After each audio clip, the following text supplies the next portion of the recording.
This is always a nice treat getting a chance to chat with you. Hope you're having a fantastic day and had a great weekend. Jay Glazer reported yesterday on Fox NFL Sunday kickoff show before all the games.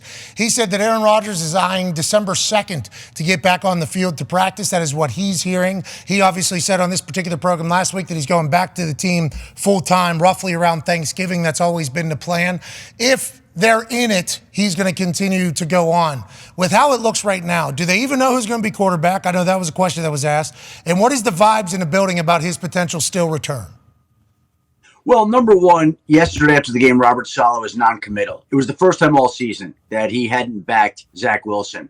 And to me, that was telling because they could go back and revisit it today and say, you know what, this is our best option. But I think people have lost faith in that offense over time. They're converting, I think, 22.9% of their third down plays, which is the lowest that we've seen in the NFL in a long, long time. It's the lowest this season. I think they're fourth in the NFL in points. You just watch the offense. It looks hopeless. I got Jets fans all angry texting me that, you know, they're foregoing the season because they didn't have another backup quarterback, another plan. And when the head coach doesn't back Zach Wilson the way he did yesterday, I think that tells you that at the very least, they're mulling a quarterback change, obviously. And it wouldn't surprise anybody if that's the way that they wind up going. And that is important, I think, as it pertains to Aaron Rodgers, because if they don't win some of these games, he can do all the work he wants. He can come back all he wants. He could stare at Dolphins doing it in the middle of the night all he wants. The fact of the matter is they're going to make it moot for him to come back. Why are you coming back if you're out of the playoff race? Yeah. And if they lose this Friday to the Miami Dolphins, the ESPN analytics model, for whatever that's worth, has the Jets' playoff chances at being 0.6%. 0.6. So if they lose this week, and then they lose the next week before he can come back, why is he even coming back to put himself at risk behind an offensive line that already is shaky, now maybe without Mekhi Becton, who's having an MRI in his ankle today? And so I think, to me, the race always has been, can this team stay competitive enough, win enough to make it so that Aaron can come back? He's doing his part, but right now they're not.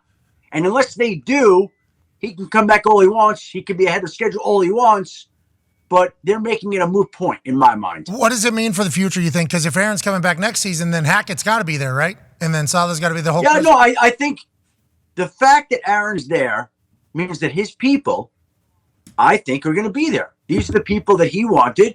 These are the people that he came to New York to be with.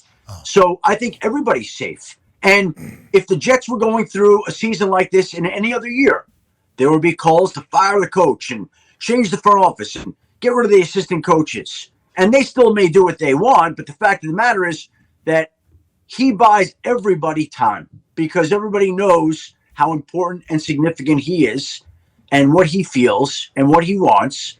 And so everybody, I think, is attached to him, and they get to run it back next year. Yeah, and it'll be fascinating to see the difference in 1 year, maybe in that offense that the offensive line has, the weapons has. You know, this is just big, long preseason. That's right. Big, long preseason for next year with a 40-year-old quarterback whenever he's back next year with a brand new Achilles who's ready to do his thing. They'll be excited for it. If Saleh moves on from Zach Wilson to Tim Boyle or Strafolsky or whoever won the Grey Cup this year, Montreal Alouettes, starting quarterback, whoever it is, I think there'll be 10 backup quarterbacks playing in the NFL. And then depending on what happens with the Patriots and with Mac Jones, that would make that 11, I think. So that would be more than a third of the teams would have their backup quarterback starting. Geno Smith, Thursday night, they were kind of, up in the air about whether or not he'd be back. He comes back at the end of that game, puts together an incredible drive. He's starting, right? We assume he's starting. Is that how we feel? Well, I think the general rule, Pat, when a player comes back in and finishes the game, that gives him a real chance to play the next week. And they're on a short week, so it's going to be tough for him to bounce back. But Geno Smith is a warrior, tough guy, came back into the game, finished the game.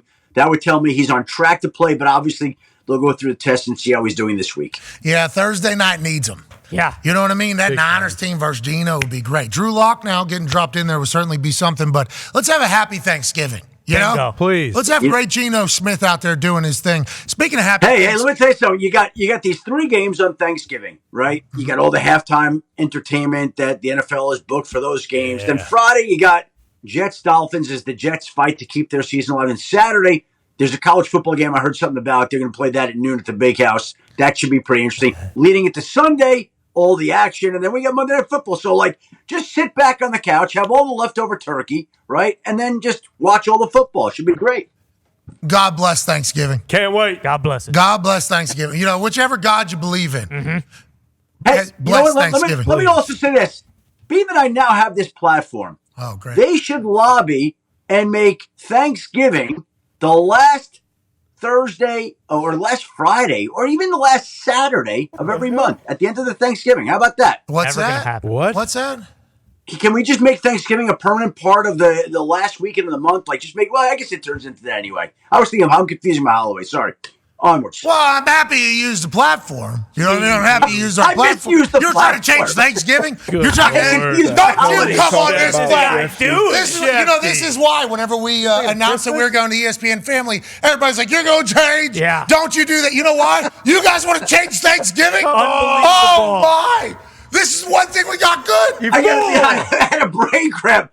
I confused Halloween and Thanksgiving. I'm so clearly sorry. that makes sense. Okay, all right. Hey, listen. If you want to dive into fixing Halloween a little bit, make it better for Very, everybody. very humiliating moment. Halloween Very being the humiliating. last. Oh, Friday. no. Yeah, that makes sense. Michigan Brain, too. A big one this Saturday. You talked about the Big House. Now here you are on this Overreaction Monday, embarrassing all the Wolverines everywhere. Moment of silence. Oh, bad start. Bad start. Nice. All right. Anyways. I hope that's the worst part of Michigan's week. Yeah. Yeah. Hey, you only have, 10,000 different Hey. storylines in your brain right That's now all. at any given moment. Yeah, keep them At all. least I had hot water in my shower this morning. Hey, that's disgusting over there, FedEx Field.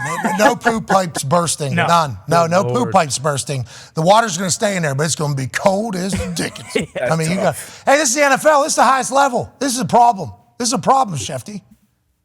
Hey, listen, that field, they've had a lot of issues with that field for a long time. That's not the first problem that they had at FedEx Field, right? But that's crazy to think that all these guys go in there. Pat Hanlon, the Giants VP, he was talking, hey, it was very refreshing. He took the coach. It was very invigorating. He liked it. They're doing a I don't Wim think they want Hof. to make a habit of it. They're going to Wim Hof's Instagram immediately after the game. All right, how do we at least make the most out of this thing? We got to do a wild breathing technique. I think we got to put a full caboose in there. Yeah. Speaking of people that might not be in places anymore, especially in poop pipe bursting stadiums, rail breaking stadiums, no hot water stadiums, there's a lot of coaches where the seats are getting incredibly hot. Tone's got a question. Yeah, for you. Shefty, I don't know if it was Ron Rivera's fault with the water yesterday, but he lost another tough one. Staley lost another tough one. Frank Reich got blown out. Glazer reported that his seat is the hottest. And then I actually heard someone ask Vrabel about his seat yesterday, too, which was a little surprising to me. Whose seat is the hottest? Are any of those guys going to keep their job? Is anything going to happen soon? I was actually kind of surprised that, Staley had a job this morning. Well, first of all, I want to make a personal request to Jay to send me a thermometer that takes the temperatures of these seats so that I can start taking the temperatures of the coaches' seats and let everybody know whose seat is the hottest at this time of the year, right?